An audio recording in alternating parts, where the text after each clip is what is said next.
আসসালামু আলাইকুম। কেমন আছেন সবাই? আশা করি ভালো আছেন। আমি মোহাম্মদ আরিফ হোসাইন, 43তম বিসিএস এ প্রশাসন ক্যাডার চতুর্থ হিসেবে সুপারিশপ্রাপ্ত এবং গেজেটেড হয়েছি।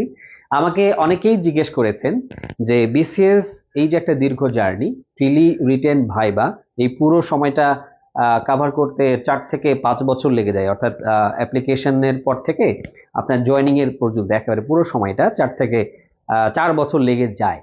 তো এই দীর্ঘ সময়ে কিভাবে পড়াশোনার মোটিভেশন ধরে রাখা যায় বা আমি কিভাবে ওই মোটিভেশন ধরে রেখেছিলাম সেগুলি সম্পর্কে জানতে চেয়েছেন। তো আজকের ভিডিওটি হলো এই বিষয়ে। সো আপনারা পুরো ভিডিওটি দেখবেন। সো দেখুন, বিসিএস লম্বা জার্নি। এক্ষেত্রে আপনাকে পুরো জার্নিটাকে একবারে কাভার করার চিন্তা মাথা থেকে প্রথমেই বের করে দিতে হবে।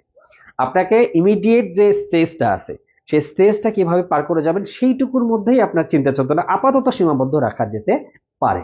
যেমন সামনে এখন 47 বিসিএস প্রিলির অ্যাপ্লিকেশন শুরু হবে, বড় একটা সার্কুলার হবে। প্রথমত আপনি চিন্তা করেন কিভাবে এই 47 বিসিএস প্রিলির যে প্রিপারেশন সেটা কিভাবে সম্পূর্ণ করা যায় আর কিভাবে ওইটাতে কোয়ালিফাই করা যায়। আপনি যদি ইমিডিয়েট টার্গেটটাকে বেশি প্রায়োরিটি দিয়ে ওই রিলেটেড প্রিপারেশনের মধ্যেই নিজেকে রাখেন, তাহলে আলটিমেটলি আপনার পরের টেনশনটা আপাতত আসবে না। এটা একটা ওয়ে, অর্থাৎ স্টেপ বাই স্টেপ যাওয়া। অনেকে প্রিলি, রিটেন, ভাইবা সবই একসাথে পড়ে, ঠিক আছে, সেটা অনেক ভালো অ্যাপ্রোচ। বাট আপনার যদি ধৈর্য শক্তি কম থাকে সেক্ষেত্রে আপনার করা উচিত কি আগে প্রিলি টার্গেট করে পড়াশোনাটা গুছিয়ে নেওয়া। এটা একটা ওয়ে। দ্বিতীয়ত, আপনার এই লম্বা জার্নিতে আপনার কিন্তু ফিনান্সিয়াল সাপোর্ট প্রয়োজন। যদিও আপনার ফিনান্সিয়াল সাপোর্ট না থাকে তাহলে কিন্তু আপনার কি হবে, আপনার মেন্টাল যে স্ট্রেংথ সেটা কিন্তু ধীরে ধীরে কমে আসতে থাকবে। বুঝতে পারছেন? এই কারণেই সাপোর্টিভ যে অ্যাক্টিভিটিস, অর্থাৎ টিউশন করানো, পার্ট টাইম জব করা, ঠিক আছে, স্কিল ডেভেলপমেন্টের অন্যান্য অংশগুলোতে অপশনগুলোতেও কাজে নিজেকে নিমগ্ন রাখা। হ্যাঁ, এমনও হতে পারে বিসিএস আপনার নাও হতে পারে। সো বিসিএস না হলে কি করবেন, ওই একটা টেনশন আপনার মাথায় যাতে না আসে সেই জন্য আপনার বি এবং সি অপশনগুলোও ক্রিয়েট করে রাখা। যেমন আপনার ভালো সিজিপিএ ধরে রাখতে হবে। ভালো সিজিপিএ যদি ইতোমধ্যেই থাকে তাহলে আপনার বাইরে যাওয়ার জন্য আইএলটিএস স্কোর দরকার। সো ওইটার প্রিপারেশন আপনি কনকারেন্টলি নিতে থাকেন, সাইমালটেনিয়াসলি। তাহলে কি হবে, আপনার বিসিএস কেন্দ্রিক যে একান্ত চিন্তা ভাবনা সেই জায়গা থেকে আপনি কিন্তু একটু হলেও সরে আসতে পারবেন। অর্থাৎ বিসিএস না হলেও যেন আপনার বি এবং সি অপশনগুলো খোলা থাকে। তাহলে কি হবে, বিসিএস এই লম্বা জার্নিটা আপনার কাছে আর লম্বা জার্নি থাকবে না। যারা শুধুমাত্র বিসিএস কেন্দ্রিক হয় তাদের কিন্তু মেন্টাল প্রেশার একটু বেশি আসে। আমার কথা বুঝতে পারছেন? আর যারা শুধুমাত্র বিসিএস কেন্দ্রিক প্রিপারেশনের মধ্যেই সীমাবদ্ধ রাখবেন তাদের ক্ষেত্রে মোটিভেশনটা একটু ডিফারেন্ট থাকতে হবে। তাদের মোটিভেশনটা এরকম হবে যে প্রথম বিসিএসই হবে এটা ধরে নেওয়া যাবে না। ধরে নিতে হবে যে আমার জীবনে যেহেতু মোট 4টি বিসিএস দেওয়ার অপশনস রয়েছে, 4টি সুবিধা থাকবে, 4টি আমি দিতে পারবো, সেক্ষেত্রে প্রথম বিসিএস এ যদি আমার মিস হয়েও যায় দ্বিতীয় বিসিএস যেন আমার অবশ্যই হয়। অর্থাৎ প্রথম 2 বিসিএস এ আপনার বিসিএস ক্যাডার হতে হবে, এরকম একটা মোটিভেশন থাকবে। বুঝতে পারছেন? অর্থাৎ প্রথম বিসিএস এ না হলে আপনি যেন একবারে ভেঙে চুরে না পড়েন, সেই মোটিভেশনটা ক্রিয়েট এভাবে করতে হবে যাতে প্রথমটা না হলেও আমার সেকেন্ডটা হয়। অর্থাৎ প্রথম বিসিএস এর যে এক্সপিরিয়েন্স সেইটা আমি কাজে লাগিয়ে পরের বিসিএস গুলোতে ভালো করব। এরকম মাইন্ড সেট আপ থাকলেও কিন্তু আপনার টেনশন অনেকখানি কমে আসবে। আমি বলে দেই, বিসিএস প্রিলিমিনারি পরীক্ষার হলে অনেকে কিন্তু শুধুমাত্র আপনার হলো এক্সাম হল, মানে এক্সাম হল ফিয়ার যেটাকে আমরা বলি, শুধুমাত্র ওই মানসিক সমস্যার কারণে কিন্তু অনেকে ভুল লাগিয়ে নেগেটিভ মার্কিং খেয়ে কিন্তু বাদ পড়ে যায়। সো আপনার এই জায়গাগুলোতে একটু কাজ করতে হবে। আর মোটিভেশনের আরেকটি জায়গা হলো আপনার নিজস্ব যে ইচ্ছা বা প্যাশন। দেখুন, বিসিএস ক্যাডার হওয়া মুখ্য কথা নয়, বিসিএস ক্যাডার হওয়ার পরে আপনি ওই সার্ভিসে নিজেকে খাপ খাইয়ে নিতে পারবেন কিনা ওই বিষয়গুলো আগে থেকে যদি আপনি আত্মস্থ করেন তাহলে আপনার জার্নিটা ভালো লাগবে। যেমন আমি যদি এক্সাম্পল হিসেবে বলি, আপনি বিশেষ ফরেন সার্ভিস যদি আপনার ফার্স্ট চয়েস থাকে তাহলে ফরেন ক্যাডাররা আসলে কি ধরনের লাইফ লিড করে এরকম ওই রিলেটেড ডিপ্লোম্যাটিক রিলেশনের বা ডিপ্লোম্যাট লাইফ যেরকমটা হয় ডিপ্লোম্যাটিক লাইফ, সো সেরকম বই, সেরকম রেফারেন্স বই, সেরকম মুভি, মানে ওই রকম একটা যে পরিবেশ, এই পরিবেশের মধ্যে আপনাকে একটু ডিল করতে হবে, আপনাকে ওগুলো নিয়ে একটু চিন্তা ভাবনা করতে হবে। আপনি অবসর সময় মুভি দেখেন, মুভিগুলো এমন ভাবে দেখুন যেগুলো আপনার এই গোলের সাথে যায়। তাহলে আপনার কি হবে, আপনার মোটিভেশনটা চাঙ্গা থাকবে। আমি যখন ফরেন সার্ভিস 1 নম্বর চয়েস দিয়েছিলাম 41 বিসিএস এ, আমি আমার ইংরেজিকে ভালো করার জন্য অনেক প্রচুর ইংরেজি মুভি দেখতাম। মানে আমার ওই চয়েসের সাথে যেত। তো মুভি দেখার পাশাপাশি আমার কি হতো, একদিক থেকে আমার ভোকাবুলারি এনরিচমেন্টের ওয়েটা সবসময় ওপেন থাকতো, আর দ্বিতীয়ত আমার মেন্টাল রিফ্রেশমেন্ট হয়ে যেত। তো আপনার ব্যাপারটা হলো কি, আপনাকে আপনার যে মেন্টাল যে স্ট্রেংথ সেটা ধরে রাখতে হবে। ঠিক আছে, শুরু করলেন অনেক মানে ফুরফুরে মেজাজ নিয়ে, কিন্তু শেষ করলেন একেবারে তিরিক্ষি মেজাজ নিয়ে, তাও হবে না। পুরোটা সময় আপনাকে কিন্তু আপনার মেন্টাল স্ট্রেংথ ধরে রাখতে হবে। তাহলে অবসর সময়ে আপনি মুভি দেখবেন, তারপর গল্প উপন্যাস পড়বেন, যেটা আপনার মানসিক স্বাস্থ্য ভালো রাখবে। এর পাশাপাশি আরেকটা মোটিভেশনের জায়গা হলো আপনার পিতামাতার সঙ্গে আপনার ভালো সুসম্পর্ক। পরিবারের সবার সাথে ভালো সুসম্পর্ক বজায় রাখবেন। দিনে অ্যাটলিস্ট 5 থেকে 10 মিনিট তাদের সঙ্গে কথা বলবেন।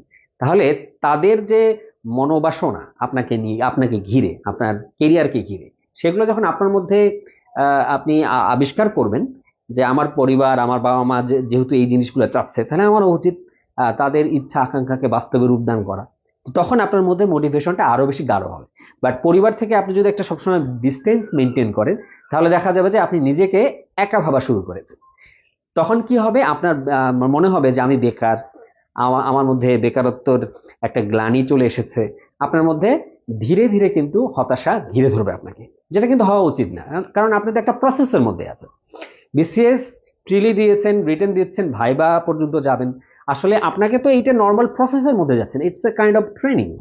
সো এই সময়কালে হতাশার আসলেই কোনো জায়গা নেই, বাট পারিপার্শ্বিক পরিবেশ একটু হতাশা ক্রিয়েট করে দিয়ে রাখে। ওইটাও একটা চ্যালেঞ্জ, ভাবেন ওইটাও এক ধরনের পরীক্ষা। অর্থাৎ হতাশার মধ্য থেকেও বা হতাশা কাটিয়ে উঠে এই পুরো জার্নিটা ঠিকঠাক ভাবে শেষ করা, এই ম্যারাথনটাকে ঠিকঠাক মতো শেষ করাটাও এক ধরনের পরীক্ষা। সো ওইটাকে পরীক্ষার মতো করেই চিন্তা করতে হবে। অর্থাৎ হতাশ হওয়া যাবে না। হতাশা কাটানোর জন্য কি কি ওয়ে থাকতে পারে, সেটা হলো আপনি একটা আপনার যাদের সঙ্গে কথা বলে আপনার ভালো লাগে তাদের সঙ্গে একটু রেগুলার আলাপ আলোচনার মধ্যে থাকুন। তারপর হলো মোটিভেশনাল মুভি দেখতে পারেন। অনেক মুভি আছে কিন্তু আপনাকে হতাশা থেকে নিমিশেই 2-3 ঘন্টার মধ্যে বের করে দেবে, এবং দেখা যাবে যে আগামী 2-3 সপ্তাহ আপনি ওই মুভির যে থিম সেটা আপনাকে বেশ ইন্সপায়ার করছে। সো মোটিভেশনাল মুভি দেখতে পারেন। মোটিভেশনাল স্পিচ দেখেও আপনি মোটিভেটেড হতে পারেন, বাট আমি মনে করি মোটিভেশনাল স্পিচ দেখার থেকে মোটিভেশনাল মুভি দেখা ভালো। অর্থাৎ রিয়েল লাইফ সিচুয়েশন আপনাকে অনেক কিছু শেখায়। আর এর পাশাপাশি মোটিভেশন নিতে পারেন আপনি আপনার পিতামাতার কাছ থেকে। তাদের সঙ্গে মানে একেবারে ট্রান্সপ্যারেন্টলি কথা বলুন যে আমি এরকম এরকম কাজ করছি, আমি এরকম এরকম করছি, আপনারা আমাকে সাপোর্ট দেন। দেখুন আপনার পরিবার আপনার সঙ্গে কিন্তু আছে। তাহলে ওই পরিবারের সাপোর্টটা যখন আপনার থাকবে, তখন আপনার মেন্টাল স্ট্রেংথ এমনি বেড়ে যাবে। আর টাকা পয়সার প্রয়োজন আছে, আপনি এমনি এমনি কিন্তু এই 4 বছর কাটাতে পারবেন না, এটা কিন্তু একেবারে আপনি লিখিতভাবে আমার কাছ থেকে নিতে পারেন। সো টাকা পয়সার একটা সোর্স আপনাকে করতে হবে, টিউশন করান, অন্য যে কোনো ভাবে। অর্থাৎ এমন ভাবে আপনি টাকা পয়সা ইনকাম করেন যেটা কিনা আপনার এই যে টার্গেট, হ্যাঁ জার্নি, এই জার্নিতে আপনার একই সঙ্গে টাকা পয়সাও দেবে, আপনার পড়াশোনাটাও হয়ে যাবে। আর আরেকটা জিনিস আমি বলবো, সেটা হলো যে খেলাধুলা, স্পোর্টস এগুলো একেবারে ছেড়ে দেবেন না। দরকার হলে একটু হালকা গার্ডেনিং করুন, একটু ফিজিক্যাল এক্সারসাইজ করুন, তাহলে মানসিক স্বাস্থ্য ভালো রাখে।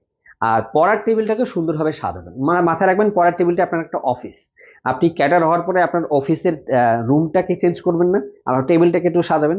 এখন পড়ার টেবিলটাকে আপনার অফিস রুম বানান, মনে হবে যে আপনি এখন চাকরি করছেন। তাহলে পড়ার টেবিলটা সুন্দরভাবে সাজাবেন, ঠিক আছে? আর বইপত্র কেনার ব্যাপারে সবসময় শৌখিন থাকুন। একটা বই কিনেছি, এটাই আমার লাস্ট বই, আর কিনবো না, এদিকে ক্যাডার হবো, এই চিন্তা থেকে বেরোতে হবে। অর্থাৎ বই কেনাটাকে একটা প্যাশনে পরিণত করতে হবে, ঠিক আছে? আর ফেসবুক, ইউটিউব এগুলো একটু কম ইউজ করবেন। মানে ব্যাপারটা হলো কি, এই যে এই প্ল্যাটফর্ম গুলো আপনার অনেকগুলো সময় নষ্ট করে দেয়। সো মোটিভেশন নেওয়া শেষ হয়ে গেলে ইউটিউব ফেসবুক বন্ধ করে দিয়ে পড়তে বসবেন, ঠিক আছে? আপনার দিনে কত ঘন্টা এই ফেসবুক আর ইউটিউব চালাচ্ছেন সেটার একটা হিসেব কিন্তু আপনার মোবাইলেই আপনি পাবেন, ডেটা ইউজেস থেকে পাবেন যে কত পরিমাণ ডেটা আপনি ইউজ করেছেন। ওখানে গেলেই বুঝতে পারবেন যে আপনি আসলেই আপনার স্মার্টফোনে কত বেশি সময় দিয়ে থাকেন।